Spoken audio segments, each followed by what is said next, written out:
I was there, and CSU still has the best player in the state. Maybe one of the best wide receivers in the country.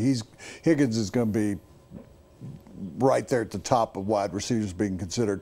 But yet, I was very impressed with I was more impressed in the quarterback in CU than I have been, and his wide receiving core than I have been. Is that a fair assessment on my part? I mean, are you agreeing with definitely. That was Sepho's best game. I'm actually working on a story right now. Talked to Sepho last night about how he's gotten better each week, and last night or the other night was his best game of the season.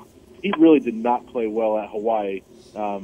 Looked bad. I mean, he only threw the one interception that night, but just didn't make good reads and didn't do anything to really help them win that game. He's been much better each week, and he was pretty good the other night. I mean, he even mentioned it to me that he threw the ball away when he was supposed to, which doesn't look great for fans, but that's the smart play.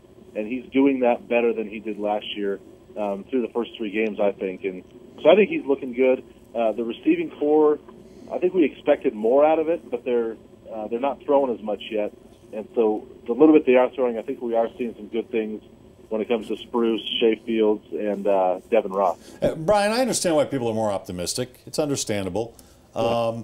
And they've got Nicholls State coming up, so there's a good chance they go to 3-1. But I'm looking further ahead than that.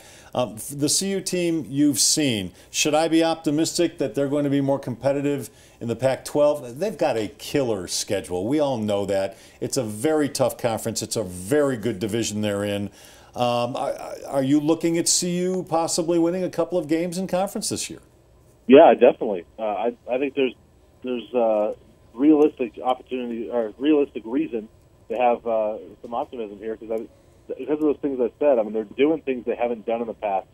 They were so close in a lot of those games last year, and you hear it all the time, but you go back and look at them, and like I said, 6 halftime leads that they just didn't play well in the second half, where they were right in the game in the last few minutes, and Seppo would throw a bad interception, or somebody would have a fumble, or something would go wrong in the last few minutes. But they were right there, and they keep saying experience is going to help them in those situations, and so we'll see.